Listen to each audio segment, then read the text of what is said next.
As of late 2023, there were only 2 remaining AV-8B Harrier squadrons in the United States Marine Corps. These squadrons, based at Marine Corps Air Station Cherry Point in Havelock, North Carolina, carry the legacy of a transformative era of Marine Corps aviation that harnessed the capabilities of a short takeoff and vertical landing attack platform. What's unique about the Harrier is we have what's called the VSTOL capability, so vertical short takeoff and land. And so if you ever look at a Harrier, you'll see there's 4 nozzles on each end of the fuselage, and what that allows us to do is to control the direction of the thrust. So we can point it aft, and we're basically like any other airplane, or we can point it straight down, and that allows us to hover and land vertically or take off vertically. And we can also kind of do what we call semi-VSTOL, which is where those nozzles are somewhere between fully aft and fully down. And what that allows us to do is to take off and land at places that other fixed-wing airplanes just cannot. So we can obviously take off and land from a ship, from regular runways and other roads, and improvised surfaces that Marines can either prepare for us out in the field with our MWSS Marines, or just a no-kidding country road near a battlefield. Lieutenant Colonel Nate Smith serves as a squadron's commanding officer. Through his leadership, VMA-223 ensures the Marines on the ground are supported through air power. We have Battalion of Marines, and then we have the air combat element. And so we fit into that by supporting the Marines on the ground with air-to-surface fires in 3 main areas. That's close air support, where we're integrating directly with the Marines. Strike, coordination, and reconnaissance, where we're working forward of Marines and shaping fires for their advance. And strike, and that's where we're prosecuting targets deep inside of enemy territory.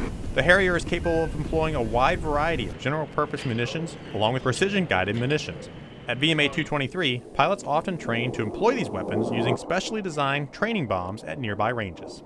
And what I always say is, if you can get a Harrier pilot within 10 miles of any target on the planet, we will hit it, and we'll hit it on time. Along with maintaining readiness for combat, VMA-223 also serves as the training squadron for new Harrier pilots.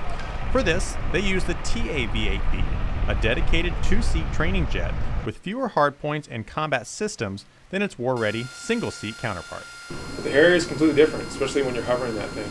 I always describe it as like trying to balance a piano on a pencil. And there's no flight computer. It's just you. And so while on that end it's very, very challenging, I would argue it's the hardest airplane to fly in the DoD, if not the world.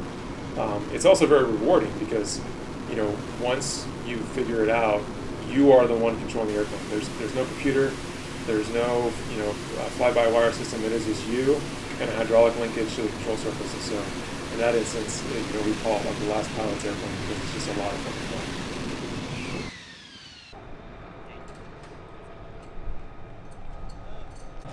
Of course, a squadron cannot fly without maintainers on the ground.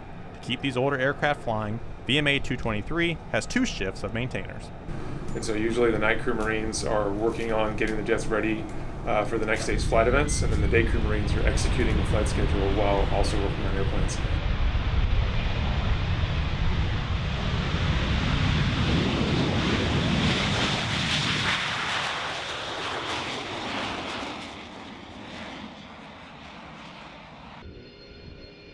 With just a few more years of Harrier operations planned, opportunities to see these legendary aircraft are running out.